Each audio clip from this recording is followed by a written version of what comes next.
మధ్యలో నిశ్చయముగా ఉంటానన్నాడు ఆయన. హల్లెలూయా, హల్లెలూయా. ఉచ్చరింప సత్యముగా మూలుగులను వినే దేవుడు. నువ్వు ఎలాంటి సమస్యలతో ఈ రోజు దేవుని సందుకు వచ్చావు నాకు తెలుసుకొని సమస్తం ఎరిగిన దేవుడు ఆయన. హృదయ అంతరంగమును పరిశీలించు వారితో మనం ఉన్నాం. ఆయనకు మరుగైనది ఏది లేదండి. Hallelujah. Thank you Holy Spirit God. Hallelujah, hallelujah. దేవుడు నీకు ఇచ్చిన మంచి కుటుంబాన్ని బట్టి, దేవుడు నీకు ఇచ్చిన మంచి బిడ్డను బట్టి దేవుని స్తుతిద్దాం. హల్లెలూయా, హల్లెలూయా, హల్లెలూయా. Praise the Lord, glory to God. Thank you, Master. Hallelujah, hallelujah. అత్యున్నత సింహాసనంపై ఆసీనుడా నీకు వందనాలు. ధవళ వర్ణుడా నీకు వందనాలు. రత్న వర్ణుడా నీకు వందనాలు. 10,000లో అతి కాంక్షణీయుడా నీకు వందనాలు. పూజారుడా నీకు వందనాలు. పూజకు అర్హుడా నీకు వందనాలు. హల్లెలూయా. మా శైలమా నీకు వందనాలు. మా దుర్గమా నీకు వందనాలు. మా ఎత్తైన కోట నీకు వందనాలు. స్తోత్రం, స్తోత్రం, స్తోత్రం. స్తుతి, స్తుతి, స్తుతి, స్తుతి, స్తుతి, స్తుతి.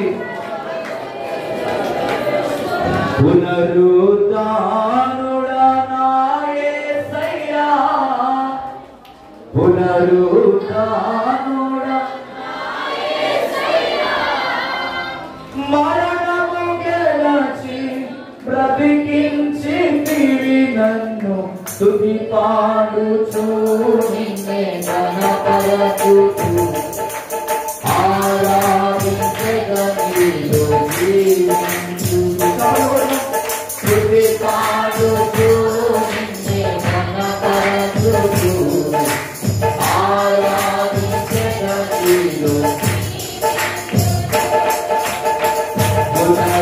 పునరుద్ధానుడా, పునరుద్ధానుడా, మరణము గెలచి బ్రతికించితివి నన్ను. స్తుతి పాడుచు నిన్నే ఘనపరచుచు ఆరాధించెదను. స్తుతి పాడుచు నిన్నే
ప్రకటించేదా జగదోరైనా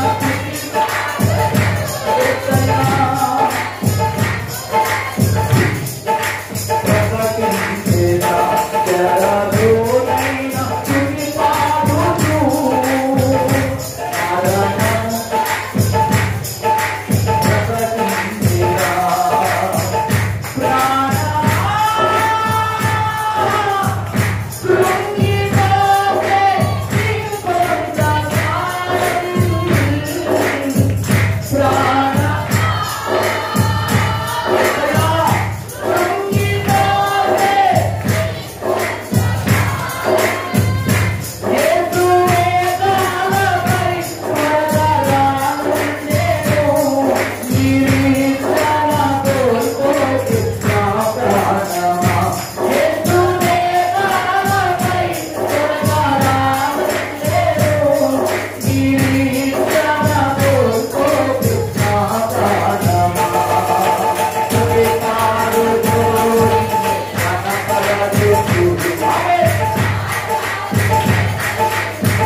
మరణము వరకు నిందే ప్రకటించెదా.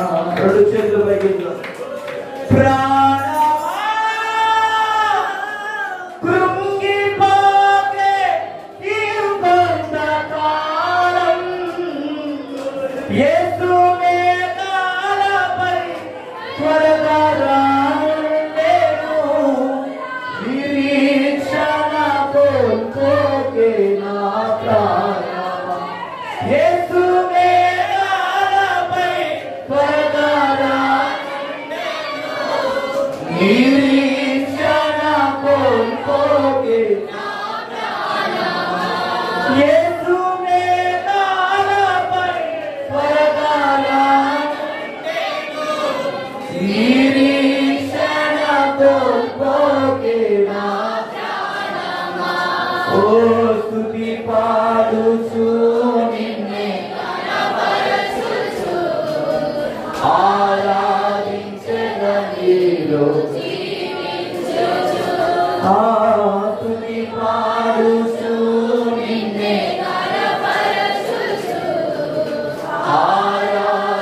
ఆరాధించెదనిలో జీవించుచు. పునరుద్ధానుడా నా యేసయ్యా పునరుద్ధానుడా నా యేసయ్యా మరణము గెలచి బ్రతికించితివి నన్ను స్తుతి పాడుచు నిన్నే కనపరచుచు ఆరాధించెదనిలో జీవించుచు. స్తుతి పాడుచు నిన్నే కనపరచుచు ఆరాధించెదనిలో జీవించుచు. యేసయ్యా స్తుతి పాడుచు నిన్నే కనపరుస్తాను.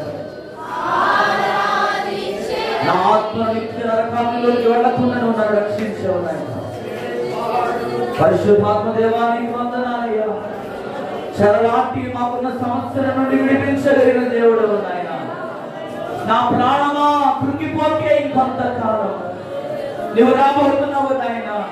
మేఘారుడవై అలంకరింపబడిన వధువుగా వరుడుగా నువ్వు మా పనులు రాబోతున్నావు. అనిత్యరాజ్యములైన బంగారు వీధులకి వధువైన సంఘముగా మమ్మల్ని తీసుకుని వెళ్ళడానికి రాబోతున్నావు నాయన. నిరీక్షణ మాకు దయచేయండి, నిరీక్షణ మాకు దయచేయండి. నిరీక్షణ లేని ఇక్కడ ఉండకూడదు ప్రభా. అయ్యా ఇక్కడ ప్రతి ఒక్కరిని మీద బలపరచును నాయన. నీకు వందనాలు తండ్రి. హల్లెలూయా. తల్లి బడిలో పవలించే బిడ్డవలే తండ్రి నీ వడిలోని ఒదిగితినయ్యా. తల్లి బడిలో పవలించే బిడ్డవలే తండ్రి నీ వడిలోని ఒదిగితినయ్యా. ఒదిగితినయ్యా.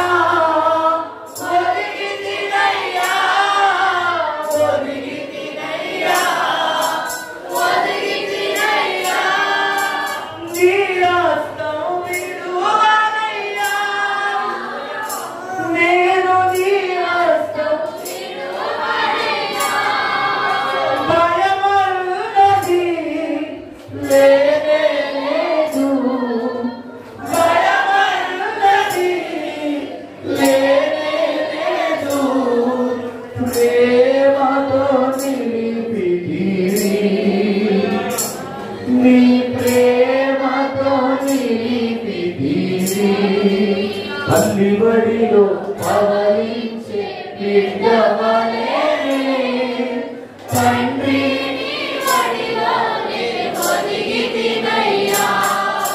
తల్లి బడిలో పవలించే బిడ్డవలే తండ్రి నీ వడిలోని ఒదిగితినయ్యా. మంచి కాపరి మా జీవ కాపరి, మంచి కాపరి మా జీవ కాపరి, హృదయ పాలకుడా మా హృదయ పాలకుడా. ఆహారమై వచ్చితివా, ఆహారమై వచ్చితివా, ఆత్మతో నడిపితివా, నీ ఆత్మతో నడిపితివా. తల్లి బడిలో పవలించే బిడ్డవలే తండ్రి నీ వడిలోని ఒదిగితినయ్యా. తల్లి బడిలో పవలించే బిడ్డవలే తండ్రి నీ వడిలోని ఒదిగితినయ్యా. ఒదిగితినయ్యా, ఒదిగితినయ్యా, ఒదిగితినయ్యా, ఒదిగితినయ్యా. నీ హస్తం విడువనయ్యా, నేను నీ హస్తం విడువనయ్యా. భయమన్నది లేనే లేదు, భయమన్నది లేనే లేదు. ప్రేమతో నడిపితివి, నీ ప్రేమతో నడిపితివి. తల్లి బడిలో పవలించే బిడ్డవలే తండ్రి నీ వడిలోని ఒదిగితినయ్యా. తల్లి బడిలో పవలించే బిడ్డవలే తండ్రి నీ వడిలోని ఒదిగితినయ్యా. తల్లి బడిలో పవలించే బిడ్డవలే తండ్రి నీ వడిలోని ఒదిగితినయ్యా.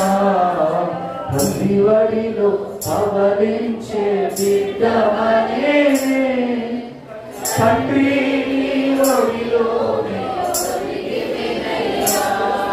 చంటి బిడ్డ తన తల్లి ఒడిలో ఒదిగినట్లుగా,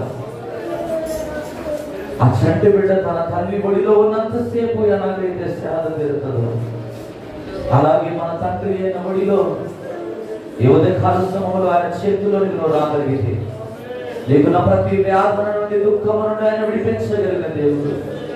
ఆయన మంచి దేవుడు అండి. ఆయన ప్రేమించుచున్నాడు మన అందరినీ. ఎంతకంటే తన ప్రాణము పెట్టినంతగా ఆయన మనల్ని ప్రేమిస్తున్నాడు. ఈ లోకంలో ఏ ఒక్కరి కూడా నీ కొరకు ప్రాణము పెట్టలేదు, ఏ ఒక్కరి కూడా నీ కోసం కన్నీరు కార్చలేదు. కానీ చెమట రక్తముగా మారినంతగా ఆయన నీ కొరకు, నా కొరకు ఆయన వీపంతా కూడా దున్నబడి ఉన్నది. దున్నవారు నా వీపును దున్ని వారు చాడున పొడుగుగా చేసి, ఆ రంగుళము స్థలము లేకుండా యేసయ్య దేహము నీ కొరకు, నా కొరకు దున్నబడి ఉన్నది. ఆయన మంచి దేవుడు. ఆయన నన్ను ప్రేమిస్తున్నాడు, మనల్ని ప్రేమిస్తున్నాడు. ఈ ఉదయకాల సమయంలో దేవుని ఆత్మ చేత మనం ఇంకా నింపబడినట్లుగా, ఇంకా దేవుని ఆరాధన ఆత్మ మనందరిపై కుమ్మరింపబడినట్టుగా, ఆదిమ సంఘం వలె పెద్దగొస్తు పండుగ దినమందు మేడ గదిలో 120 మంది ఏ ఆత్మ అయితే దేవుని చేత నింపబడ్డారో, దేవుని ఆత్మలో అల్లాడారో, పరిశుద్ధాత్మ నింపుదలలోకి వచ్చారు. అటువంటి అభిషేకములోనికి, అటువంటి ఆత్మ నడిపింపులోనికి, అటువంటి కొలత లేని ఆత్మను దేవుడు మనందరిపై కుమ్మరించినట్లుగా, ఇంకా రాబోయే దినాల్లో దేవుడు మనందరినీ బలపరిచినట్లుగా, ఈ ఉదయకాల సమయంలో కూడి వచ్చిన మనందరిని దేవుడు దీవించి ఆశీర్వదించి తన వాక్కుల చేత మనందరితో మాట్లాడుదాగున మన మధ్యలో ఆత్మీయత దగ్గర ఉన్నారు. వారు ప్రార్థన చేస్తుంటే అందరం ఏకీభవిద్దాం.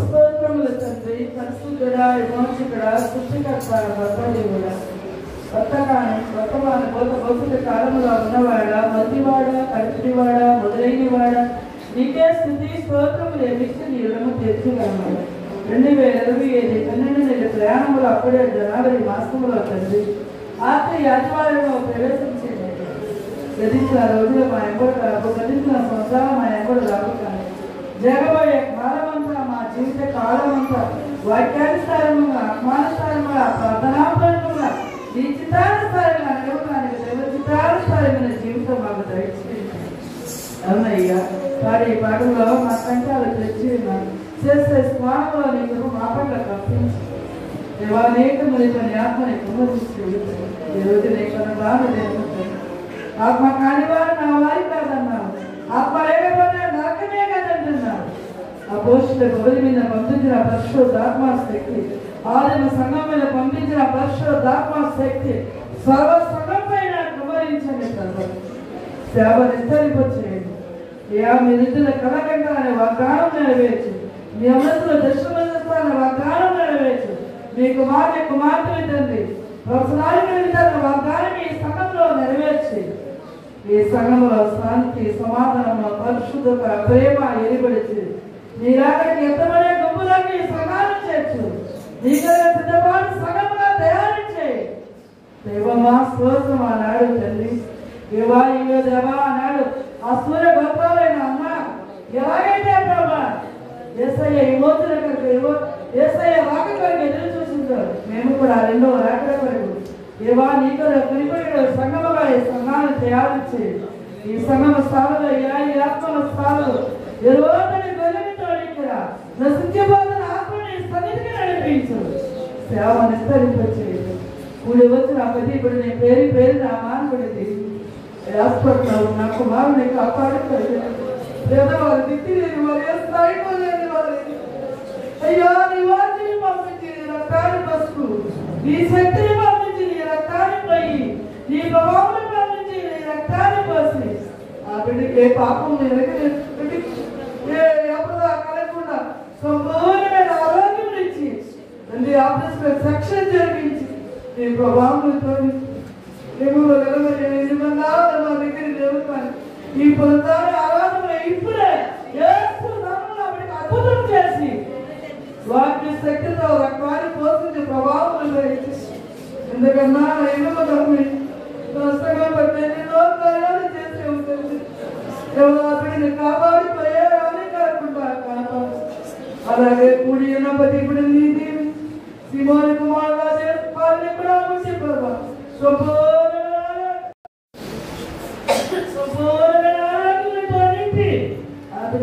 ప్రార్థించు.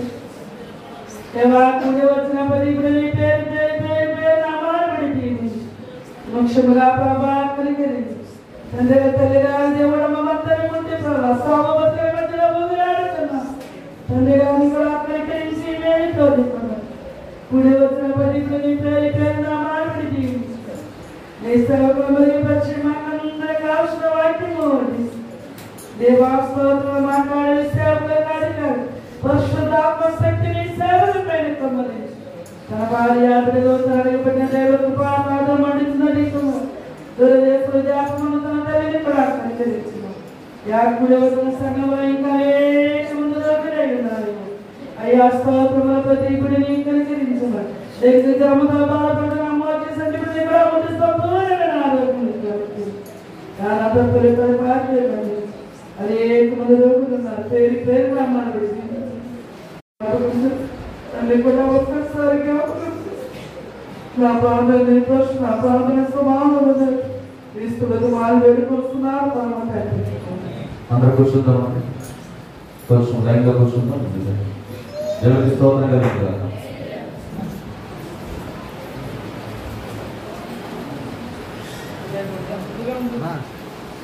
దేవుడికి మహిమ కలుగుతుంది. హల్లెలూయా హల్లెలూయా. పరిశుద్ధాత్మకి ఘనముగా చప్పట్లు కొడదాం సార్. దేవుడికి చప్పట్లు కొట్టి దేవుడికి హల్లెలూయా. నాకు దగ్గర కూడి వచ్చిన మీ అందరికీ కూడా ప్రభువు రక్షకుడు యేసుక్రీస్తు నామములో నా యొక్క హృదయపూర్వక వందనాలు. అందరికీ ప్రైజ్ లార్డ్. అలాగే అందరికీ కూడా గణతంత్ర దినోత్సవ శుభాకాంక్షలు తెలియజేస్తా ఉన్నాను. హల్లెలూయా. మంచిదండి. ఒక చిన్న పదవి పాడుకొని దేవుని వాక్యాన్ని పెట్టుకోవాలి. మరి దానికంటే ముందుగా సహోదరుడు లూదియా సిస్టర్ కుమారుడు అఖిల్ కొరకు మీరు ప్రార్థన చేయండి. తల్లి రోదన చాలా వర్ణనాతీతం. అసలు ఏమాత్రం కూడా పరిస్థితి చాలా భయంకరంగా ఉంది వారికి. మరి గతించిన కొన్ని దినాల క్రిందట వారికి సరిగ్గా పాటు దొరకక 80,000 రూపాయలు అప్పు తెచ్చుకొని 80,000 రూపాయలు అప్పు తెచ్చుకొని వారి కుటుంబాన్ని పోషించుకుంటున్నారు. మరి అనుకోని రీతిగా దేవుడు అద్భుతంగా ప్రార్థన చేసినప్పుడు వారి కుమారుడికి విజయవాడలో రొయ్యల ఫ్యాక్టరీలో ఒక చిన్న పని దొరికడం జరిగింది. ఆ కుమారుడిని పంపించడానికి కూడా వాళ్ళు అప్పు చేసి పంపించారు. ఈలోపు ఈ కుమారుడికి స్కూల్లో ఆడుకుంటూ ఉంటే కాలు జారిపోయి కింద పడిపోయి కాలు ముక్కలైపోయింది. చాలా భయంకరమైన పరిస్థితి. 1,00,000 రూపాయలు డాక్టర్ గారు అడిగారైతే కాలు పట్టుకొని 60,000 రూపాయలకి వారు ఆపరేషన్ చేయించుకోవడం జరిగింది. కనుక మిమ్మల్ని అందరూ వారు కోరుకునేది ఏంటంటే ప్రార్థన సహకారం. హల్లెలూయా. అలాగే నేను ఇలా చెప్పవచ్చో చెప్పకూడదు నాకు తెలియదు, కానీ మీరు ఎప్పుడన్నా చేశారో చేయలేదు నాకు తెలియదు. దయచేసి నన్ను మన్నించాలి. వారు నోరు తెరిచి ఒక విషయం అడిగారు ఏంటంటే, ఎవరైనా ఒక ఆర్థికంగా ఏదైనా సహాయం చేయాలనుకుంటే కొంచెం అడగండి మాస్టర్ గారు, మేము చాలా ఇబ్బందులు ఉన్నామని అడిగేది. వాళ్ళు నన్ను నోరు తెరిచి అడిగేది కనుక చెప్పమన్నారు. కాబట్టి చెప్తున్నాను, తప్పుగా అర్థం చేసుకోకండి. మీకు ఎవరైనా స్వచ్ఛందంగా ఏదైనా సహాయం చేయాలనుకుంటే వారికి సహాయం చేయవలసిందిగా వారి తరఫున నేను మమ్మల్ని కోరుకుంటూ ఉన్నాను. మా కుటుంబం నుంచి నేను ఎంతో చెప్పను కానీ ఏదైనా సహాయం చేస్తాను. దేవుడికి స్తోత్రం కలుగుతాను. క్షమించండి ఇలా చెప్పినందుకు. ఎందుకంటే వాళ్ళు నోరు తెరిచి అడిగారు. చాలా బాధలో ఉన్నారు, చాలా కష్టంలో ఉన్నారు, ఇబ్బందుల్లో ఉన్నారు, ఏ సహాయం లేని నిస్సహాయ స్థితిలో ఉన్నారు. కనుక మీకు ఎవరికైనా ప్రేరణ వస్తే మాత్రం మీరు పర్సనల్గా వెళ్ళి ఇవ్వచ్చు. దేవుడికి స్తోత్రం కలుగుతాం. హల్లెలూయా.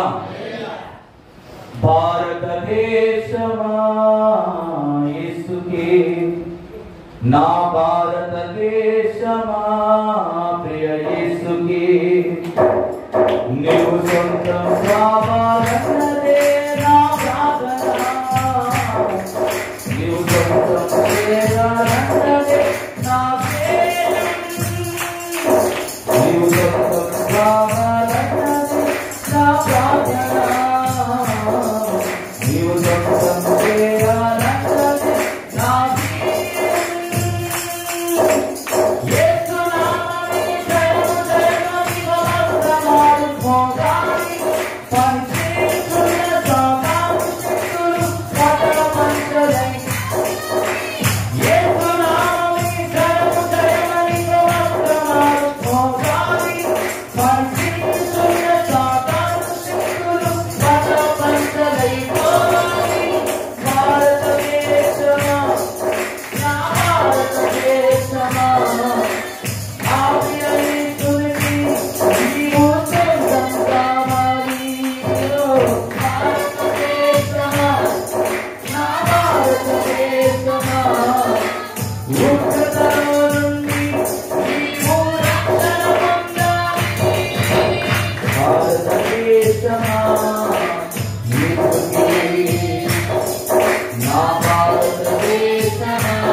ప్రతిరోజు మన ప్రార్థనలో ఏముండాలంటే భారతదేశము రక్షింపబడాలని. మన ఆలోచన, మన యొక్క తలంపు అంతా కూడా భారతదేశం కొరకు, రక్షణ కొరకు ప్రతిరోజు వ్యక్తిగత ప్రార్థనలో జ్ఞాపకం చేసుకోవాల్సిందిగా మనం చేస్తాం. ఇది ఎన్నో గణతంత్ర దినోత్సవం అండి. 76 సంవత్సరాలు. 75 పూర్తయిపోయి 76లోకి వచ్చేసాం. 76 సంవత్సరాలు గతించినా కూడా ఇంకా భారతదేశంలో సరైన మారు మనసు రక్షణ అనేది చాలా మందిలో లేదు. ఇంకా అనేకమైన విగ్రహ ఆరాధన చేత పాపములో బందీలుగా ఉన్న వాళ్ళు ఎంతో మంది లోకంలో ఉన్నారు. కనుక ఈ అర్థన ప్రాంతంలో ప్రతిరోజు భారతదేశం కొరకు, వరుస రాష్ట్రం కొరకు ప్రార్థన చేయవలసిందిగా మనం చేస్తున్నాం. మంచిది, దేవునికి స్తోత్రం కలుగును గాక. హల్లెలూయా. హోషేయ గ్రంథము 27వ అధ్యాయం 8వ వచనం చదువుదాం. హోషేయ గ్రంథం 7వ అధ్యాయం. ఎఫ్రాయిము అమ్మా పక్కన చదవండి, పక్కన నుంచి. ఎఫ్రాయిము ఎవరు త్రిప్పివేయని, మరి చదువు. ఎఫ్రాయిము ఎవరును త్రిప్పివేయని అప్పము వంటి వాడాయను. చాలండి, దేవునికి స్తోత్రం కలుగును గాక. ఎఫ్రాయిము ఎవరు కుమారుడు చెప్పాను నేను? యోసేపు కుమారుడు. యోసేపుకి ఎంతమంది కుమారుడు? పెద్దవాడి పేరేంటి? మనష్షే. రెండోవాడి పేరు ఎఫ్రాయిము. పోయిన వారం నేను ఒక 2 విషయాల గురించి చెప్పి నేను ముగించాను. దీన్ని కంటిన్యూ చేయాలని ఈరోజు నేను ఈ వాక్యాన్ని మీ మధ్యలో ధ్యానం చేయడానికి నేను ఇష్టపడతా ఉన్నాను. దేవునికి స్తోత్రం కలుగును గాక. చూడండి, ఇక్కడ ఎఫ్రాయిము ఎవరు త్రిప్పివేయని అప్పముగా మారిపోయాడు. చూడండి ప్రేమంటారా, ఇక్కడ ఏలియా ఈ మాటలు చెప్తూ ఉంటున్నాడు. ఎవరు త్రిప్పివేయని ఒక అప్పం అంటే, మనం తినే ఏదైనా ఒక దోషం ఉందనుకున్నాం. సపోజ్ గా ఎలిషా గారికి హోటల్ ఉంది. రత్న సిస్టరు దోషాన్ని సరిగా కాల్చకపోతే దాన్ని తినడానికి ఇష్టపడతారా? ఇష్టపడతారా? ఇష్టపడతారు. హోటల్ వచ్చిన వ్యక్తి ఏమడుగుతాడు? రోస్ట్ గా మంచిగా నూనె గట్టిగా వేసి రోస్ట్ గా కాల్చి నాకు ఈ పచ్చి పచ్చిగా ఉన్నదాన్ని ఎవరైనా తింటారండి? తినరు. ఇక్కడ చూడండి, ఎఫ్రాయిము ఎవరు త్రిప్పివేయని ఒక అప్పముగా మారిపోతా ఉన్నాడు. అనగా ఒక ప్రక్క, అనగా దేవుని సన్నిధిలో తన తాత అయిన యాకోబు చేత ఆశీర్వాదం పొందుతున్న ఈ యొక్క ఎఫ్రాయిము, దేవుని సన్నిధిలో నడవాల్సిన ఈ ఎఫ్రాయిము ఏం చేస్తున్నాడంటే అన్యజనులతో కలిసిపోయి ఎండిపోయిన అప్పముగా మారిపోయాడు. అంటే మంచిగా కాల్చబడకుండా, అనగా దేవుని వాక్యము చేత తన హృదయానికి చోటు ఇవ్వకుండా, దేవుని వాక్యాన్ని ప్రేమించకుండా, దేవుని సన్నిధిలో దేవునితో నడవకుండా, లోకముతో స్నేహం చేస్తూ లోకాశల వైపు పడిపోయి అన్యజనుల వైపు తిరుగుతూ ఎండిపోయిన అప్పములాగా మారిపోయాడు. ఇక్కడ మనం ఒక విషయాన్ని గమనించాలి. ఈనాడు చాలా మంది క్రైస్తవులు ఎలా ఉన్నారంటే ద్వంద్వ మనస్తత్వం కలిగి ఉన్నారు. అంటే 2 మనసులు. ఎలాంటి మనసులు అండి? 2 తలంపులు కలిగి ఉన్నారు. 2 ఆలోచనలు కలిగి ఏం చేస్తారంటే చెడ్డదాన్ని ఎక్కువగా ప్రేమిస్తూ ఉన్నారు, చెడ్డదానికి ఎక్కువగా ప్రాధాన్యత ఇస్తూ ఉన్నారు. దేవుని వాక్యాన్ని పక్కన పెట్టేసేసి 2 తలంపులతో ఏం చేస్తున్నారంటే తడబడుచు ఉన్నారు. 2 తలంపులతో తడబడుచు ఉన్నారు. అందుకే మొదటి రాజుల గ్రంథం 18వ అధ్యాయం 21వ వచనంలో అంటాడు. మొదటి రాజుల గ్రంథం 18వ అధ్యాయం 21వ వచనం చదువుదాం. వచ్చి ఎన్నాళ్ళ మట్టుకు మీరు 2 తలంపులు కలిగి యెహోవా దేవుడైతే ఆయన అనుసరించుడి, పైలు దేవుడైతే వారిని అనుసరించుడని ప్రకటన చేయగా జనులు అతనికి ప్రత్యుత్తరముగా ఒక మాట ఆయనను ఎలా ఉన్నారండి? నలిగిన రెల్లు వంటి వారిగా ఉన్నారు. ఐగుప్తు దేశంలో ఇశ్రాయేలు ప్రజలు దేవుని నమ్ముకొని దేవుని చేత దీవించబడి అనేకమైన ఆశీర్వాదాలు పొందుకున్న ఈనాడు క్రైస్తవులు ఎలా ఉన్నారంటే ఎండిపోయిన స్వభావం కలిగి ఉన్నారు. 2 తలంపుల మధ్య ఉంటున్నారు. ద్వంద్వ మనస్తత్వం కలిగి ఉన్నారు, రెండు రకాలుగా ఆలోచిస్తున్నారు. పైకి భక్తి కలిగి లోపల ఈనాడు చాలా మంది ఏం చేస్తారంటే భక్తిహీనులుగా జీవిస్తూ ఉన్నారు. అది మాట్లాడుతూ ఉంటే కనీసం ఒక్కరు కూడా సమాధానం చెప్పట్లేదండి. దేవుని ఆత్మచేత ప్రేరేపించబడి మోసే మాట్లాడుతున్నప్పటికీ వాళ్ళు ఎలాంటి కదలిక రావడం లేదు.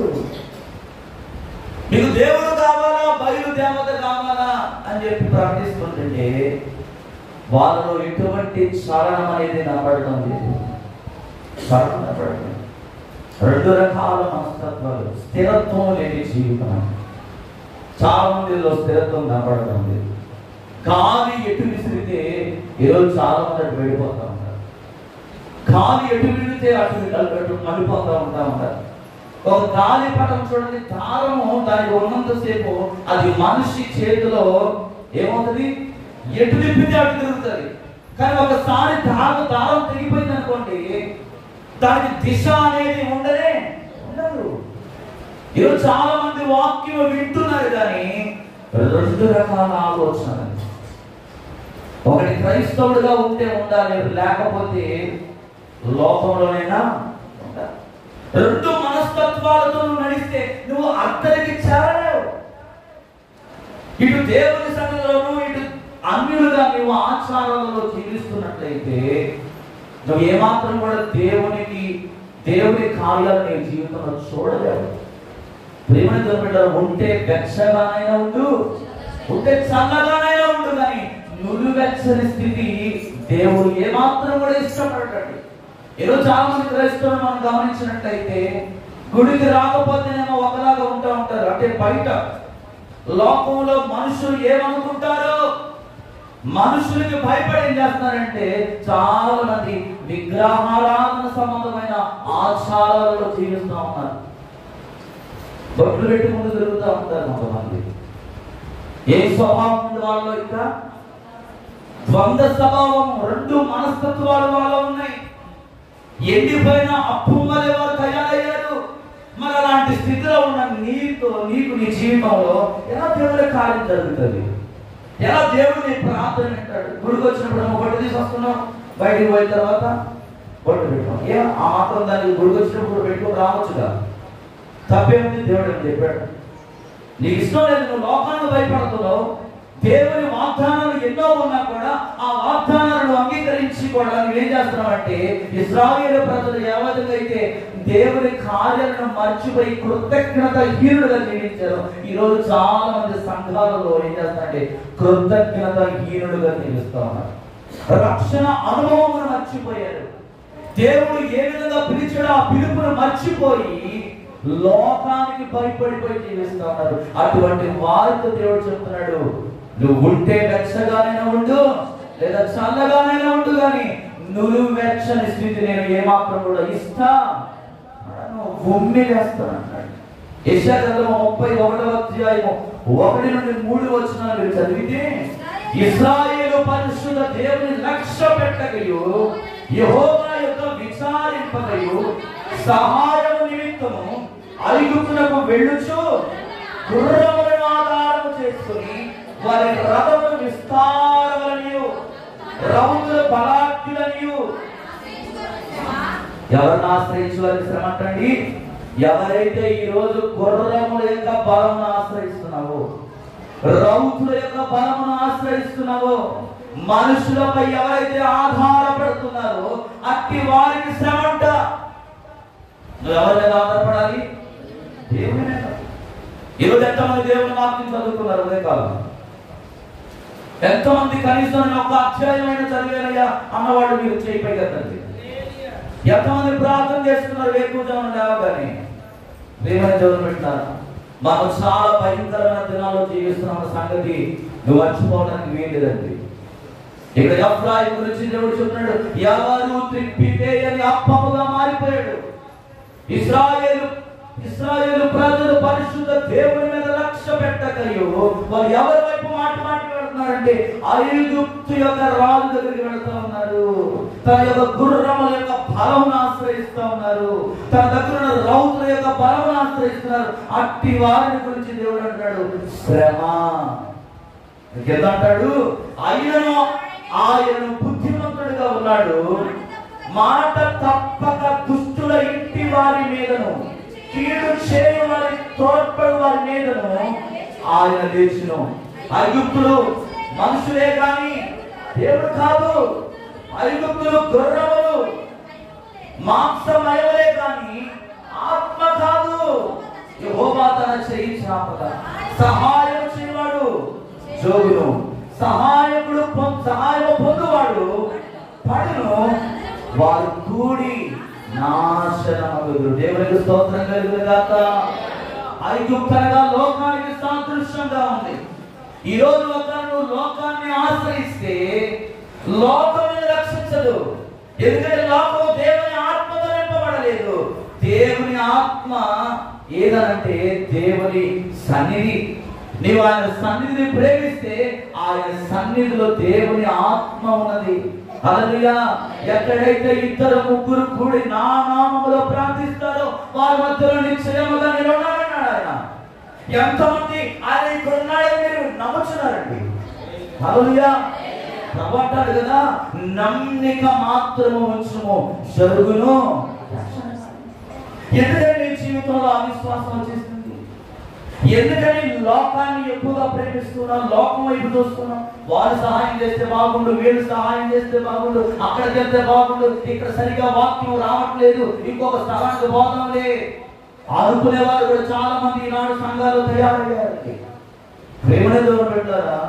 ఇక్కడ దేవుడు చాలా స్పష్టంగా చెప్తున్నాడు ఏంటంటే, ఆ ఐగుప్తులు కూడా మనుషులే కదయ్యా, వాళ్ళు దేవుళ్ళు కాదు. వాళ్ళకున్న గుర్రాలు అవన్నీ కూడా మాంసమయము, శరీరం. ఈ శరీరాన్ని నువ్వు ఎంతసేపు ఆధారం చేసుకుంటావో అప్పటి వరకు నీకు ఏమి ప్రయోజనం దొరకదు. కానీ ఆత్మ అయిన దేవుని ఆశ్రయిస్తే ఆయన నీ జీవితంలో ఏం చేస్తాడంటే కార్యం చేస్తాడండి. హల్లెలూయా. ఈరోజు చాలా మంది ఏం చేస్తున్నాడు, పెదాల మీదనే దేవుని స్తుతిస్తున్నారు, హృదయంలో నుండి దేవునికి ఆరాధన చేయట్లేదండి. ఏదో ఆదివారం గుడికి వచ్చాం కాబట్టి 10 నిమిషాలు 15 నిమిషాలు ఆరాధన చేయాలి కాబట్టి అది వాడు కాదు, ఒక అలవాటు కాదు, ఒక ఆచారం అంటూ ఏం చేస్తున్నారంటే పెదాల మీద దేవుని స్తుతిస్తున్నారు. కానీ హృదయంలో దేవునికి చోటు లేదు. ఖాళీ అయిపోయింది, దేవుడు లేడు. చాలా మంది హృదయాలు దేవుడు నివాసం చేయడం లేదండి. ఎందుకంటే వారి హృదయం కఠినమైపోయింది, వారి హృదయం దేవుని వాక్యం వైపు మళ్ళడం లేదు. యెషయా గ్రంథము 29వ అధ్యాయం 13వ వచనంలో అంటాడు, యెషయా గ్రంథము 29వ అధ్యాయము 13వ వచనం ఒక్కరు చదవండి. ప్రభువు ఈలాగు సెలవిచ్చుచున్నాడు, ఈ ప్రజల నోటి మాటలతో పెదవులతో గణపరుచుచున్నారు కానీ తమ హృదయములో నాకు చోటు, తమ హృదయములో నాకు దూరముగా చేసుకున్నా చోట్లే. పేరుకి క్రైస్తవుడుగా ఉన్నారు కానీ క్రీస్తు వారిలో, క్రీస్తు లేని విశ్వాసులుగా ఈరోజు చాలా మంది జీవిస్తున్నారండి. అందుకే ఈ శ్రమలు నీకు, అందుకే ఈ కష్టాలు, అందుకే ఈ బాధలు, అందుకే సోదరుకుండా ఈ అవమానాలు వెళ్ళవలసిన పరిస్థితి ఏర్పడుతుంది. మా దేవుడు అవమానాలు నడిపించేవాడు ఎప్పుడు కానే కాదండి. మన దేవుడు ఎప్పుడు కూడా స్వస్థత ఇవ్వని దేవుడు కాదు, ఆయన స్వస్థపరిచే దేవుడు. ఆయన రెక్కల కింద మనకు స్వస్థత ఉందని వాక్యం నక్కాలని చెప్తున్నాడు ఆయన. హల్లెలూయా. ఎన్నో వాగ్దానాలు ఉన్నాయి బైబిల్ గ్రంథంలో. ఎందుకని నీ జీవితంలో ఆ వాగ్దానం నెరవేర్పబడడం లేదంటే నీవు పెదాల మీద దేవుని స్తుతిస్తున్నావు, హృదయములో దేవునికి చోటు లేదు. నీ హృదయంలో ఎవరో వచ్చి చేరారు, ఏ విగ్రహం ఏదో నీ హృదయంలో దాగుంది. దేవునికి చోటు ఇవ్వాల్సిన నీ హృదయంలో ఏదో ఎవరో వ్యక్తికి చోటు ఇచ్చారేమో. దేవుని నీ హృదయంలో నిలుపుకోవాల్సిన నీ హృదయం ఏదేదో వచ్చేసి చేరిందేమో, లోక సంబంధమైనది, అవేంటో నాకు తెలియదు. ఒకవేళ అటువంటి స్థితిలో నువ్వు ఉన్నట్లయితే ఈ ఉదయకాల సమయంలో దేవుడు నీతో మాట్లాడుతున్నాడు. ఆయన వైపులో తిప్పబడాలి, ఆయన దగ్గరికి రావాలండి. ఆయన దగ్గర తప్ప మనకి ఇంకొక చోట ఎక్కడ కూడా మనకు సమాధానం దొరకనే. గుర్రముల యొక్క బలము మీద ఆధారపడినంత సేపు వాళ్ళు ఓడిపోయారు ఇశ్రాయేలు ప్రజలు.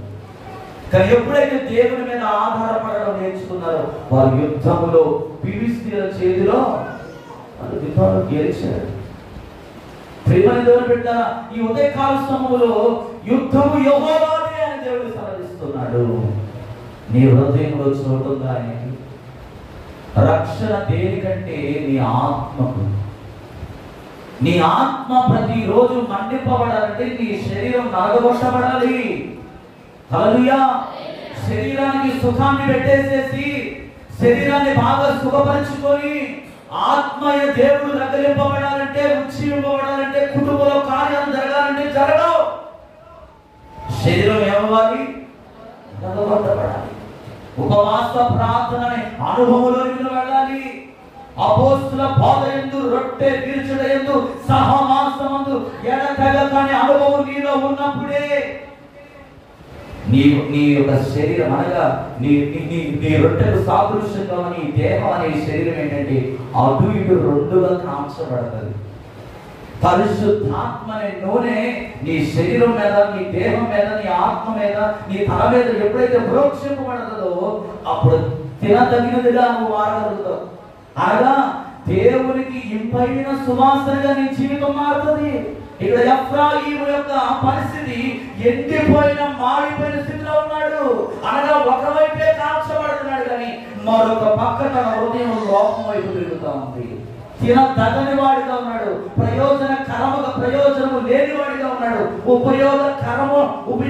ఉపయోగించడానికి పనికిరాని వ్యక్తిగా మారిపోయాడు. పెట్టారా? ఒకవేళ ఈ రోజు ఎవరైనా అటువంటి స్థితిలో ఉన్నట్లయితే దేవుడు మీతో మాట్లాడుతున్నాడు. రండి నా యుద్ధకు. యేసయ్య అంటాడు 33:31, నా జనులు రాదగిన విధముగా వారు నా యుద్ధకు వచ్చి నా జనులైనట్టుగా నీ ఎదుట కూర్చుండి నీ మాటలు విందురు గాని వాటిని అనుసరించి ప్రవర్తింపరు. వారి నోటితో ఎంతో ప్రేమ కనపరచుదురు గాని వారి హృదయం ఎలా ఉందంట? లాభమును ఆపేక్షిస్తున్నారు. దేవునికి స్తోత్రం కలుగునుగాక.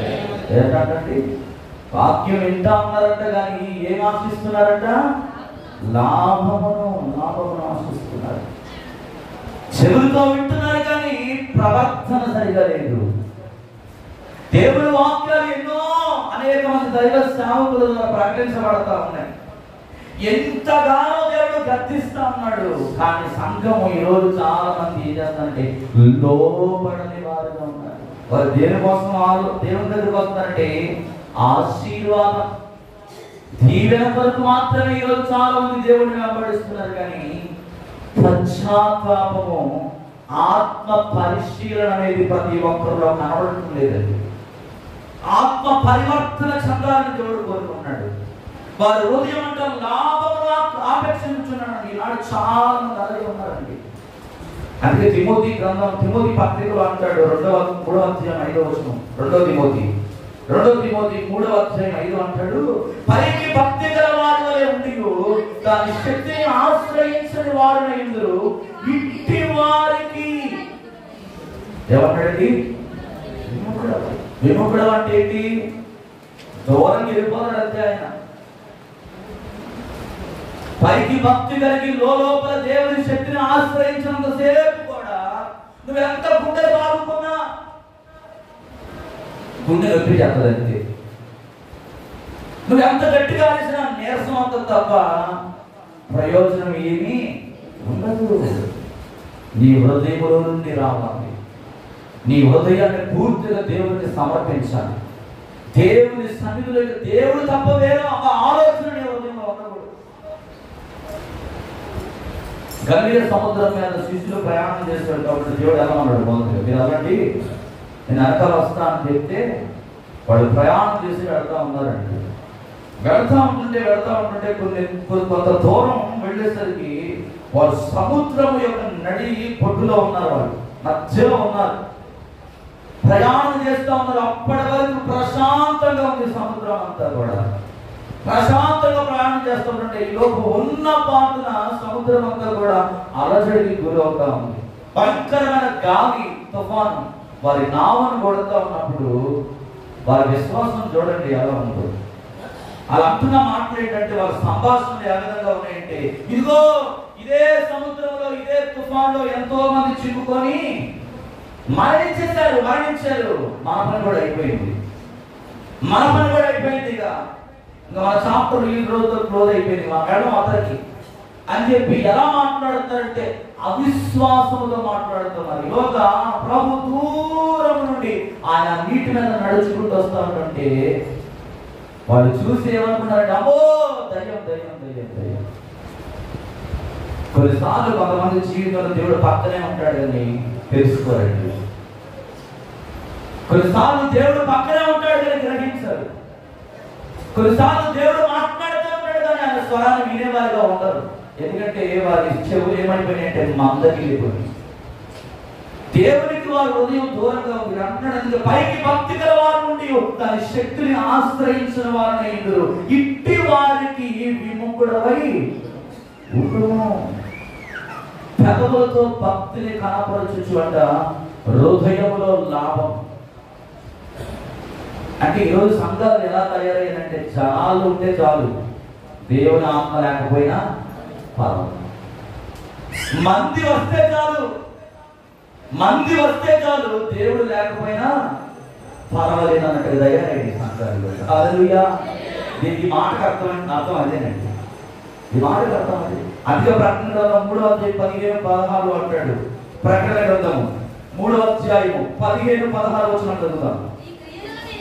నీ క్రియలను నేను ఎరుగుదును, నీవు చల్లగానైనను వెచ్చగానైనను లేవు. నీవు చల్లగానైనను వెచ్చగానైనను ఉండిన మేలు, నీవు వెచ్చగానైనను చల్లగానైనను ఉండక నులివెచ్చగా ఉన్నావు కనుక నేను నిన్ను నా నోట నుండి ఉమ్మివేయ ఉద్దేశించుచున్నాను అంటున్నాడు భక్తుడని యోహాను. ఈ పరిస్థితి జీవితంలో రాకముందే, ఉమ్మి వేసే పరిస్థితి మనలోకి రాకముందే మనకు దేవుని వైపు తిరగాలి. నిజమైన భక్తి ఏం చేస్తుందంటే దేవుడి గుణాన్ని చూపిస్తుందండి. హల్లెలూయా. నిజమైన భక్తి దేవుడి గుణాన్ని చూపిస్తుంది. ఇతను నిజముగా దేవుని సన్నిధిలో ప్రార్థన పరుడయ్యాని ఒక వ్యక్తి ఎప్పుడు గుర్తిస్తాడంటే నీలో ఆ ప్రేమ కనబడుతుంది, నీలో ఆ మంచితనం అనేది కనబడుతుంది, నీలో ఆ సహింపు అనేది కనబడుతుంది, నీలో ఆ లోబడే విధానం అనేది కనబడుతుంది. ఇవేమి కనబడటం లేదంటే నీవు క్రైస్తవుడుగా పేరు మాత్రమే ఉన్నది కానీ క్రీస్తు నీలో ఇంకా లేదు. రెండవదిగా ఎఫ్రాయిము ఏ విధంగా నింపబడ్డాడంటే హోషేయ గ్రంథము 11:12 వచనం చదువుదాం. ఎఫ్రాయిము వారు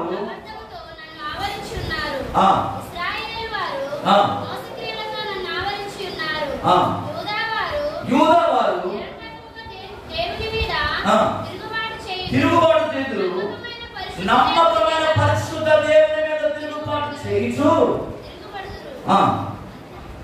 నమ్మకమైన పరిశుద్ధ దేవుని మీద తిరుగుబాటు చేయుచు నమ్మకమైన పరిశుద్ధిని విడిచిపెట్టేశారు. దేవునికి స్తోత్రం కలుగుతుంది.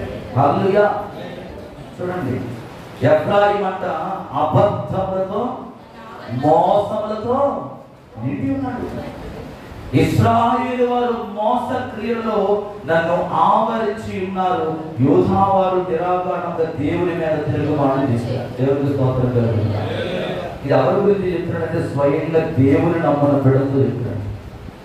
దేవుని నమ్మిన బిడ్డలు, తన బిడ్డలు అంటే దేవుడు ఎప్పుడు కూడా యథార్థవంతులుగాను నీతిమంతులుగాను చెడుతనమును అసహించుకునే వారిగా ఉండాలని దేవుడు కోరుకుంటున్నాడట. ఎలాగండి?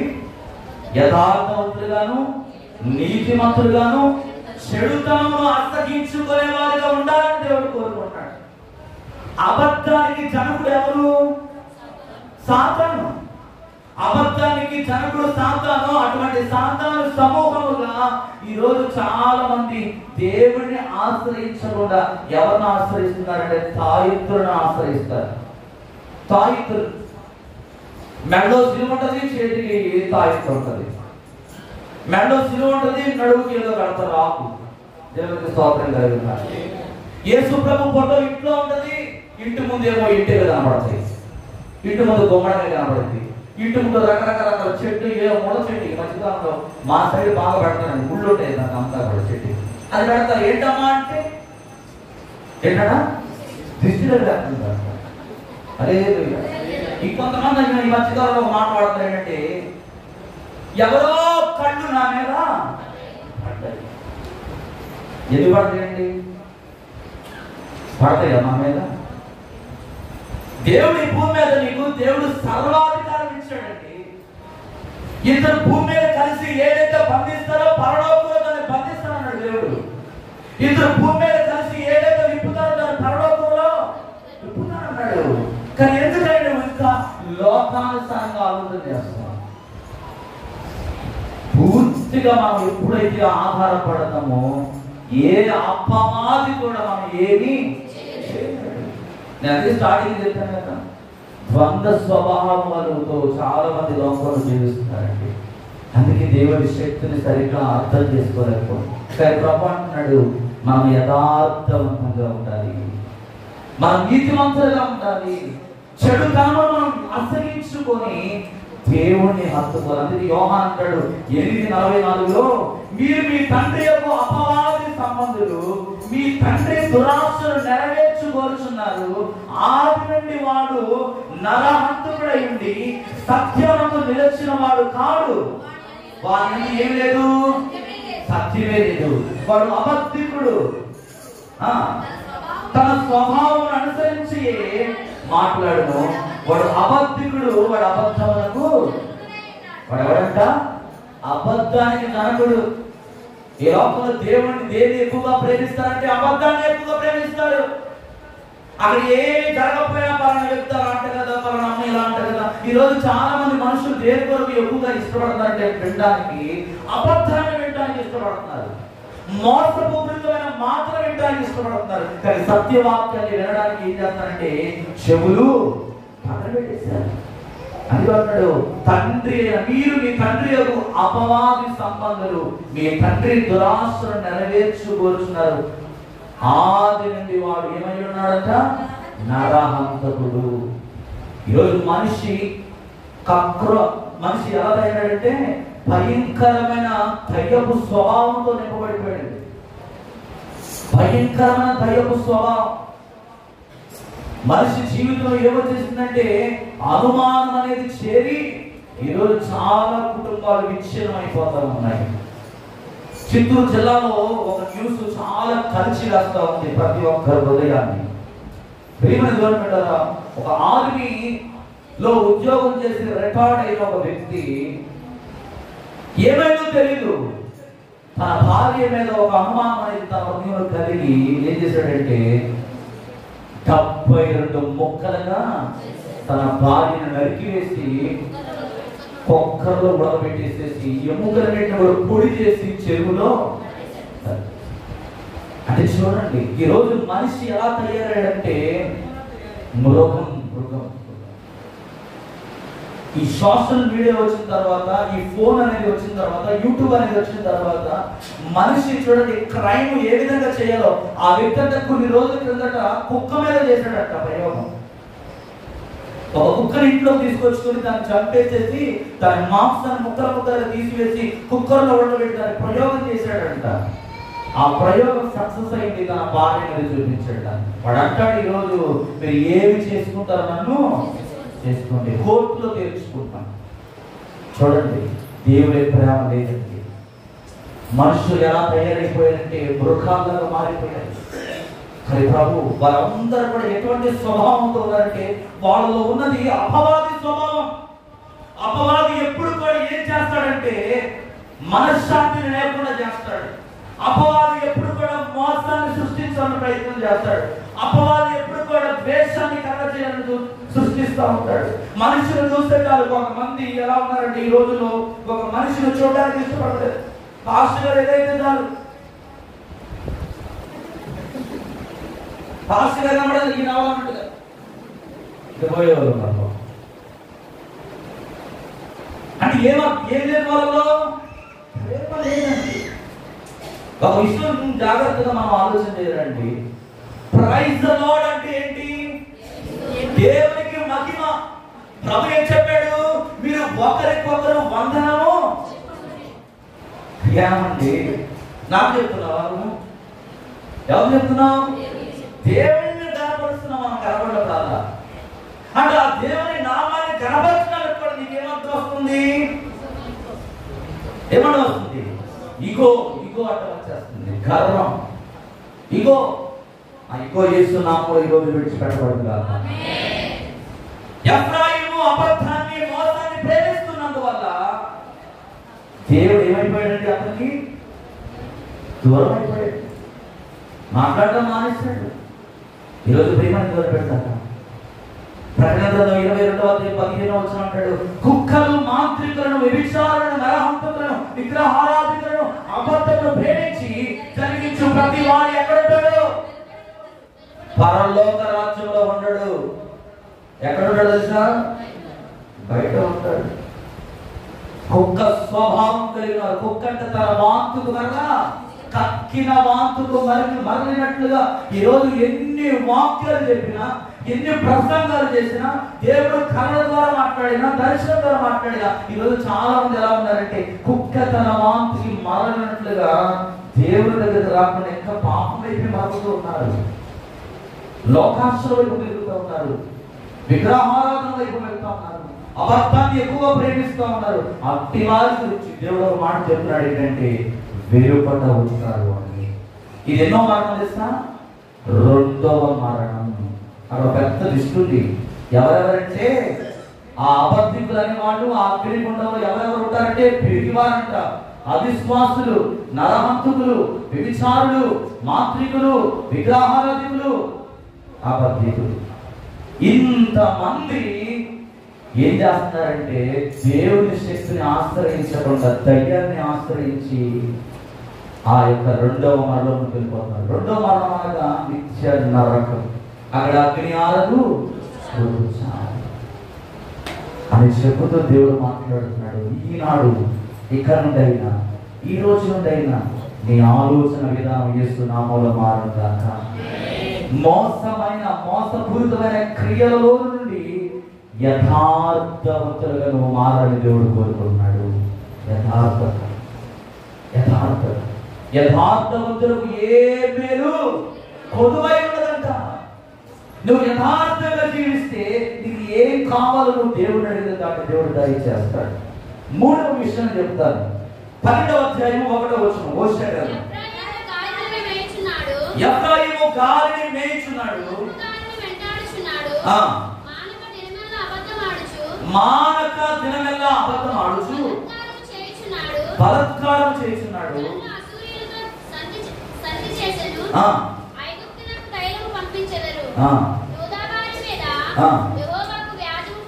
దేవునికి స్తోత్రం కలుగుతుందా.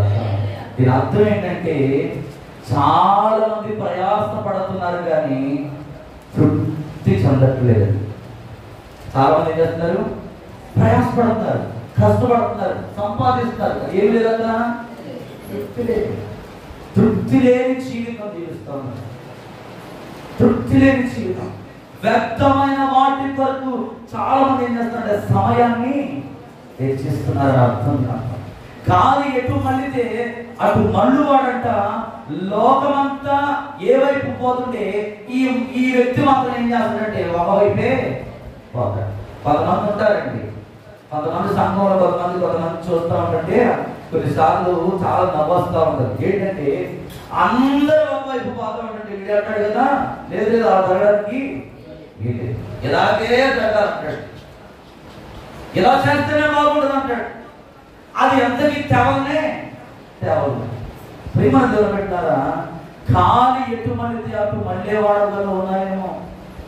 నీ సమయాన్ని దేవునికి హెచ్చించాల్సిన ఈ సమయాన్ని లోకానికి హెచ్చిస్తున్నావేమో, ప్రయాస పడుతున్నావేమో.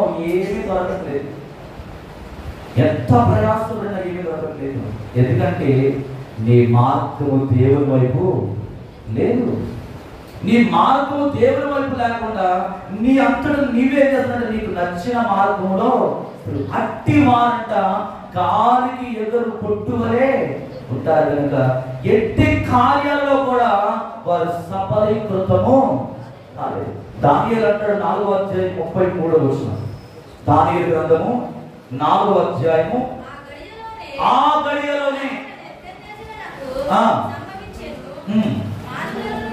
కానుకలలో నుండి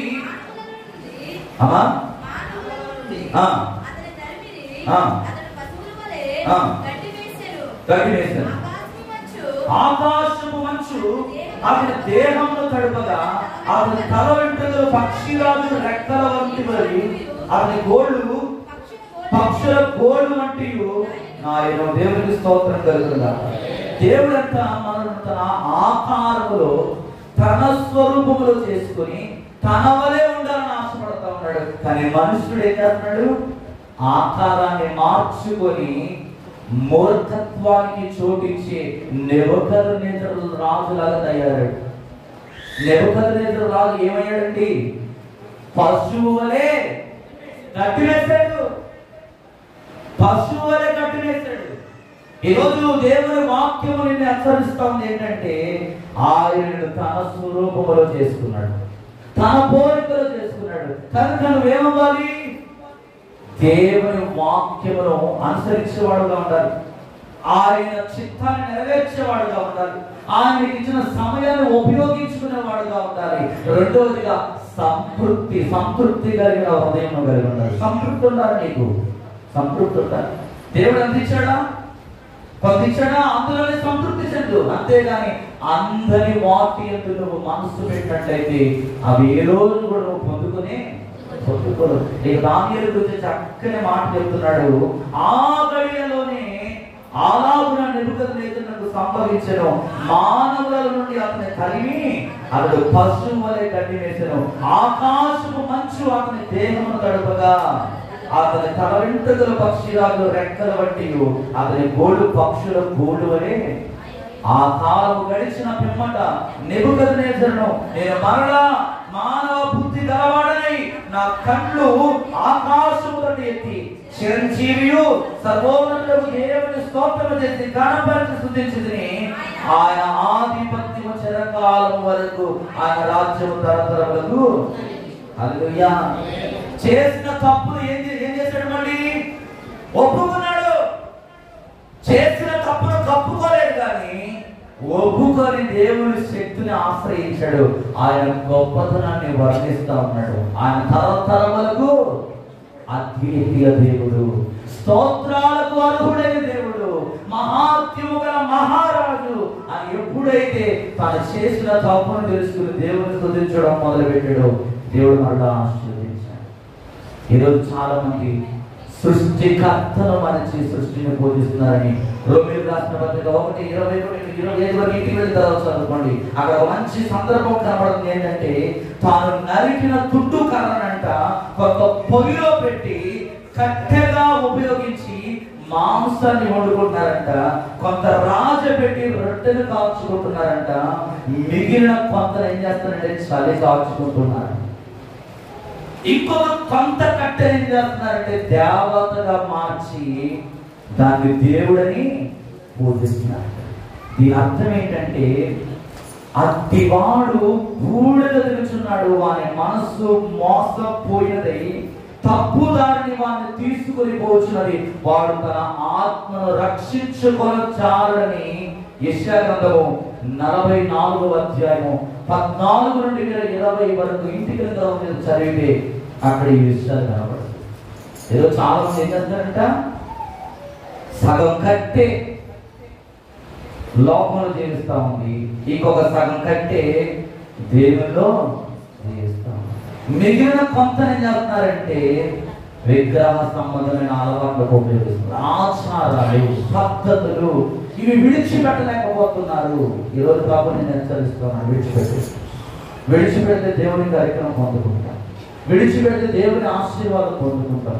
విడిచిపెట్టి నీ సమయాన్ని దేవుడికి ఇస్తే నీతో దేవుడు మాట్లాడతాడు. ఇక్కడ ఎఫ్రాయిము గాలిని మేయిస్తున్నాడు. గాలి ఎటు ఇస్తే అది వెళ్ళిపోతా ఉన్నాడు. నేను చివరిగా ఒక మాట చెప్తాను. ప్రేమ ముగింపులో దేవుడు ఒక మాట అన్నాడు. ఇర్మియా గ్రంథము 31వ అధ్యాయం 18లో వచ్చిన ఇర్మియా 31వ అధ్యాయం 18లో వచ్చిన నీవు నన్ను శిక్షించితివి, కాడికి అలవాటు కాని కోడే దెబ్బలకు లోబడినట్లుగా నీవు నా దేవుడు అని దేవుడిని యెహోవావు నీవు నా మనస్సు త్రిప్పిన యెడల నేను తిరుగుదునని ఎఫ్రాయిము అంగలార్చుచుండగా నేను ఇప్పుడే వినుచున్నాను. దేవునికి స్తోత్రం కలుగును గాక. హల్లెలూయా. ఎక్కడ కాలము రైతులు ఒక అలవాటు ఉండదండి. ఏదైనా ఒక కోడికి ఇంకొక కోడి కొత్తదాన్ని తీసుకొస్తే ఈ కోడితో పాటు దాన్ని కూడా ఏం చేస్తారంటే మెడలో ఒక పొడవాటి ఒక మొత్తులు కట్టి ఏం చేస్తారంటే ఆ కోడితో పాటు కూడా దాన్ని ఆ పొలంలో దున్నడానికి ఉపయోగిస్తారు. వెనకాలకి ఆ పొడవాటి ఆ బలమైన బరువైన ఆ మొత్తును తన మెడలో కట్టినప్పుడు అదేం చేస్తుందంటే ఈ రెండు దుక్కుటెత్తుల వెనకాల అది నడుస్తూ వస్తుంది. ఎందుకంటే అప్పుడే అది ఉపయోగకరంగా మార్చబడగలదు, అప్పుడే అది పనికి ఉపయోగించబడదు. ఎందుకంటే దానిలో ఉన్న పొగరంతా కూడా, దానిలో ఉన్న అహంకారం అంతా కూడా ఆ దినాలు అన్ని కూడా ఎన్ని దినాలైతే ఆ మొత్తు తన మెడలో ఉంటుందో అన్ని దినాలు అది దాని పొగరంతా కూడా అణిగిపోయి ఏం చేస్తుందంటే ఉపయోగంలోనికి ఎలాగైతే వస్తుందో అలాగే ఇప్పుడు ఎఫ్రాయిము ఏం చేస్తున్నాడు? తనలో ఉన్న ద్వేషాన్ని, పాపాన్ని, అసూయను, మోసాన్ని అంతటిని విడిచిపెట్టి దేవుని వైపు తిరగడానికి ఇష్టపడుతున్నాడు. దేవునికి స్తోత్రం కలుగునుగా. ఈరోజు వాక్యం వింటున్న నా ప్రియమైన సహోదరి సహోదరుడా, దేవుని ఆశీర్వాదాలతో పెరిగి అభివృద్ధి పొందుచు కాడికి అలవాటు లేని కోడి వలె నీ ఇష్టానుసారంగా తిరుగుతూ ఉన్నావేమో. నీ వ్యర్థమైన క్రియలతో నిన్ను నీవు నాశనం చేసుకుంటూ దేవుని దుఃఖపరిచేవాడుగా ఉన్నావేమో. దేవుడు నీతో అంటున్నాడు, ఇప్పుడైనను ఆయన శిక్షకు లోబడి ఆయన వైపు నువ్వు తిరిగితేనంట ఆయన కాడి ఎత్తుకొని ఆయన వెంబడిస్తే ఆయన అంటున్నాడు, నేను నిన్ను దీవిస్తాను, నేను నీకు దీవెనకరంగా ఉంటాను, నీవు నడవలసిన మార్గం నీకు తెలియజేస్తాను, వంకరి త్రోవలను సరళం చేస్తాను, ముండ్ల తుప్పను కచ్చ పొదను తీసివేసి నిన్ను రాజ మార్గము గుండా నడిపిస్తాను అంటున్నాడు దేవుడు. హల్లెలూయా. మా దేవుడు ఎప్పుడు కూడా నాశనానికి తీసుకెళ్లే దేవుడు కాదండి, రాజ మార్గము గుండా నడిపించే దేవుడు. మన దేవుడు రాజులకు రాజు, ఆయన ప్రభువులకు ప్రభువు. కనుక అటువంటి దేవుని ఈ మధ్యాహ్న కాల సమయంలో మనం లోపడదాం. దేవుడు నీతో మాట్లాడుతున్నప్పుడు ఈ మాటలు ప్రదర్శనని పెట్టకుండా లోకంతో కనుక నువ్వు సహవాసం చేసినట్లయితే ఈ రోజు నుంచి విడిచిపెట్టి ఎఫ్రాయిము ఎలాగైతే మరలా దేవుని సన్నిధిలో పశ్చాత్తాపపడి దేవుని వైపు తిరిగాడు, అలా మనము కూడా దేవుని వైపు తిరుగుదాం. దేవుడు మనకి ఇచ్చిన దాంట్లో సంతృప్తి కలిగి ఉందాం. దేవుడు మనకి ఇచ్చిన సమయాన్ని దేవుని కొరకు హెచ్చిద్దాం. ఆయన నామాన్ని కనపరిచేవారిగా, ఆయన క్రియలను కొనియాడేవారిగా మన ముందుంచబడిన పరుగు పందెంలో, ఆ నిత్య రాజ్యంలో, ఆ బంగారు వీధుల్లో మనం ఉండాలంటే ఈరోజు దేవుడు నీతో మాట్లాడిన ఈ వాక్యం ద్వారా మనం సరి చేసుకుందాం. అట్టి కృప దేవుడు మనందరికీ అనుగ్రహించిన దాకా ఆమేన్. ఎఫ్రాయిము అనగా ఫలము లేదా అభివృద్ధి. అక్కడ ఫలించాడు, అభివృద్ధి పొందాడు, దేవుని సన్నిధిలో పశ్చాత్తాపపడ్డాడు, ప్రాయశ్చిత్తానికి లోనై ప్రాయశ్చిత్తము పొందుకొని దేవుని వాక్యానుసారంగా జీవించి తిరిగి మళ్ళీ ఆశీర్వాదం పొందుకున్నాడు. కనుక ఈరోజు మనం కూడా వ్యర్థమైన దాన్ని విడిచిపెడదాం, భక్తిహీనతను విడిచిపెడదాం, హృదయంలో నుండి దేవుని స్తుతిద్దాం. పెదాల ఇంకా దేవుని స్తుతించే వారిగా ఉన్నావేమో, అయితే ఈ రోజు నుంచి హృదయపూర్వకంగా దేవుని ఆరాధించడం నేర్చుకో. నీ హృదయాన్ని దేవుడికి ఇచ్చి ఆయన శోధించు. ఆయన అంటున్నాడు, నాకు ఇచ్చి శోధించు అంటున్నాడు. నాకు ఇచ్చి శోధించాడు. నీ సమయాన్ని దేవునికి ఇవ్వాలి, నీ ధనాన్ని దేవునికి ఇవ్వాలి, నీ బలాన్ని దేవునికి ఇవ్వాలి. ప్రతిదీ కూడా నువ్వు దేవునికి ఇచ్చి ఆయన శోధించు. ఎందుకు ఇవ్వడానికి? ఎందుకు నిన్ను దీవించాడు? ఎందుకు నిన్ను ఆశీర్వదించాడు? ఎందుకు నీ ప్రార్థన జవాబు రాదు? ఎందుకు నీ రోగం నుండి నీకు విముక్తి కలగదు? ఎందుకు నీ కుటుంబ సమస్యలు పోవు? ఖచ్చితంగా విడిపిస్తాడు ఆయన, ఖచ్చితంగా నిన్ను స్వస్థపరుస్తాడు, ఖచ్చితంగా నిన్ను విడిపిస్తాడు. ఎప్పుడో తెలుస్తాను, వ్యర్థమైన వారిని విడిచిపెట్టినప్పుడు, దేవుని వాక్యానుసారంగా జీవించినప్పుడు నువ్వు బంధువులు ప్రార్థన చేసుకుందాం. ఒక్క నిమిషం ఎవరికి వారు మీ హృదయంలో చిన్న ప్రార్థన చేసుకోండి. ప్రభువా, ఇదిగో నాయన ఎఫ్రాయిము ఏ విధంగా అయితే ప్రభువా మరలా పశ్చాత్తాపపడి నీ వైపు తిరిగాడు, మేము కూడా నాయన ప్రభువా ఈ రోజు నుంచి తిరుగుతాం. గాలి ఎటు విసిరితే వెళ్ళేవారుగా మేము ఉంటాం ప్రభువా. నీ చిత్తానుసారంగా మేము జీవిస్తాం ప్రభా. మోసపూరితమైన మాటలు, అబద్ధపు మాటలు విడిచిపెడతాం నాయన. ఎదుగునైనా ఎండిపోయిన అప్పం వలె ఎఫ్రాయిము మారాడు నాయన ప్రభా. మేము అలా ఉండకూడదు నాయన. మేము నాయన ప్రభుత్వం ఉపయోగపడే పాత్రలుగా, నీ సన్నిధిలో వాడబడే పాత్రలుగా, నీ సేవ చేసేవారిగా, పరిచర్య అనుభవంలోనికి మమ్మల్ని నడిపించున్నాయన. ప్రతిరోజు నీకు అందుబాటులో మేము వచ్చే కృప మాకు దయచేయండి ఆయన. ఎన్ని పనులు ఉన్నా, ఎంత అనానుకూలతలో ఉన్నప్పటికీ ఆయన ప్రభు అనుకూలం చేసుకొని నీ సన్నిధికి నేను వస్తానయ్యా, నేను ప్రేమిస్తానయ్యా అని దేవుని సంఘం తీర్మానం చేసుకున్నాం. వెతబడిన వాక్యం వరకు మన మధ్యలో నాన్నగారు ప్రార్థన చేస్తుండగా అందరం కూడా మీకు విందాం. నాన్నగారు ప్రార్థన చేస్తారు దేవుని వాక్యం వరకు. ఈ వాక్యం మనందరి జీవితంలో దేవుడు ఫలింపులను తీసుకురావాలి. ప్రార్థన చేస్తారు. స్తోత్రం ప్రభా, స్తుతి స్తోత్రం తండ్రి. పరిశుద్ధుడా పరిశుద్ధుడా వందనాలయ్యా. నిన్న నేడు దేవుడా స్తోత్రం ప్రభా. నేను గడిచిన సంవత్సరాలు అందరూ పనికొచ్చిన ప్రభా, దినముందన్న ప్రభా నాయన కాకరాజు ఉంటున్నాం తండ్రి ప్రభా. నాయన మమ్మల్ని ప్రభా ఇంతవరకు సజీవులు ఉన్నా ప్రభా. మొదటి నెలలో ప్రభా, మొదటి మాసంలో ప్రభా నాయన ప్రభా నేను స్తుతించి కనబడితే భాగ్యం మాకు ఇచ్చావయ్యా. ఎవరికి నేను దళితులు ప్రభా, ఎందరో మారిన మాదిరిన ప్రభా ఈరోజు చూడ ప్రభావ ఎదురుగా ఉన్న మమ్మల్ని సజీవంగా ఉంచి ప్రభావ నీ సన్నిధిలో ప్రవేశపెట్టి స్తుతించి ఆనందించే భాగ్యం మాకు అందరికి ఇచ్చినది వందనాలు. స్తోత్రం అయ్యా. స్తోత్రం పాటలో ఉన్న అయ్యా వందనాలు. నేను శుద్ధిలో ఉన్నా స్తోత్రం ప్రభావ. ప్రతి ఒక్కరి ప్రభు మీ ఆత్మ కుమ్మరికండి అయ్యా. మా ఆత్మ శనివారు మా వారు కాదండి నా ప్రభావ. ఆత్మ కుమ్మరికండి అయ్యా ప్రభావ. స్తోత్రము ప్రభావ. నాయన నాయన నాయన ఆత్మ ప్రభావం పాపమయ్యా, దుష్టమయ్యా ప్రభావ. ఎవరైనా ప్రభావ నీ పెట్టు ప్రభావ నేను మమ్మల్ని చనిపోయి బాగు చేయ. స్తోత్రము ప్రభావ. నాయన స్తోత్రము ప్రభావ. నాయన నాయన అలాగే ప్రభావ. నాయన ప్రభావ పాట పని పెట్టు ప్రభావ. నాయన ప్రభావ పిల్లల ప్రభావ. నాయన ఇంకా తండ్రి ప్రభావ ఇంకా ప్రతి పాట పాడి ప్రభావ సృష్టించి వాక్యాలు పిల్లల ప్రభావ దీవించి ఆస్వాదించండి. అలా పాటలు పాడిన పిల్లలు దీవించండి, ఆస్వాదించండి. అలాగే ప్రభావ నాయన ఎంతమంది కష్టాలతో వచ్చారు, బాధతో వచ్చారు, ఏకాగ్రతతో వచ్చారు ప్రభావ. ప్రతి బిడ్డని ప్రభావ, ప్రతి బిడ్డని ప్రభావ దీవించండి, ఆస్వాదించండి ప్రభావ. ముఖ్యంగా ప్రభావ నేను ముఖ్యంగా రోగులు ఉన్న ప్రభావ, రోగులతో ప్రభావ బాధపడుతున్న ప్రభావ నేను బిడ్డలు దీవించండి, అసలు స్వస్థపరచండి తండ్రి. అలాగే ప్రభావ నేను ఎవరైతే ప్రభావ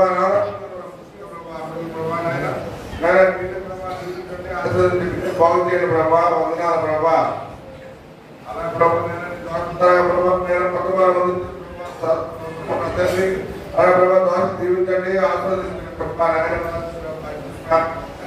ప్రభావ దీవించండి ప్రభావ. అలాగే ప్రభావ బాగా ప్రభావ ముందుకెళ్ళి శుద్ధించే బాగా తండ్రి. జీవించండి తండ్రి, తల్లిని జీవించండి, ఆస్వాదించండి తండ్రి ప్రభావ. అలాగే ప్రభావ వచ్చిన బిడ్డలు పేరు పేరు జీవించండి, ఆస్వాదించండి ప్రభావ. నాయన ముఖ్యంగా ప్రభావ నాయన నాయన దేవుడి ప్రభావ నాయన నారాయణ ప్రభావ అభివృద్ధి పొంది శుద్ధించే భాగ్యం ప్రభావ. నాయన దయచేయండి ప్రభావ. నీ నాలుగులో చేసి బిడ్డలుగా తయారు చేయడం ప్రభావ. స్తోత్రం ప్రభావ. ముఖ్యంగా ప్రభావ ప్రతి బిడ్డ నీ సన్నిధిలో ప్రభావ మోకాల నుంచి శుద్ధించే భాగ్యం బిడ్డలు దయచేయండి ప్రభావ. అలాగే గర్భిణీలు సుఖమైన ప్రసవం దయచేయండి ప్రభావ. స్తోత్రం ప్రభావ. నాయన ముఖ్యంగా తండ్రి ప్రభావ సంఘాన్ని నానానికి అభివృద్ధి చేయండి ప్రభావ. నాయన దివాలను మార్చండి, గెలుపు చేయండి నాయన. ఇంకా ప్రభావ ఎంతో రాలేదు ప్రభావ. నాయన నాగాలు పరిస్థితి భాగ్యం మాకు అందరూ దయచేయండి. అల్పులైన నేను పాపమైన ప్రభావ నాయన ప్రార్థిస్తున్నది వద్దాం ప్రభావ. అలాగే ప్రభావ నీ సన్నిధిలో పిల్లలను మోగించి భాగ్యమే ప్రభావ దయచేయండి. ఎక్కడెక్కడ ప్రభావ మీ వారి ప్రభావ నీ సన్నిధి సన్నిధిలో మీరు ఉండండి తండ్రి. వందనాలు ప్రభావ. ముఖ్యంగా ప్రభావ నాకు అనారోగ్యంగా ఉండదు ప్రభావ నా ఆరోగ్యం దయచేయండి. నాయన ప్రభావ నాయన ముందైనా నీ సన్నిధిలో ప్రభావ సృష్టించే భాగ్యం దయచేయండి. అలాగే ప్రభావ ముఖ్యంగా ప్రభావ నాయన ప్రతి బిడ్డలు ఏ బిడ్డ ఏ అక్కడో వచ్చారు అక్కడ తీర్చి పంపించండి తండ్రి. నాయన స్తోత్రం వారి అలాగే ప్రభావ దీనినైనా నాయన నా ప్రాంతం దేవుల భద్రతను సమానంగా ఇచ్చేమని ఇష్టపడుతున్నా పరం తండ్రి. ఆమేన్. దేవునికి స్తోత్రం కలుగును గాక. పెద్దగా దేవునికి స్తోత్రం చేద్దాం. హల్లెలూయా.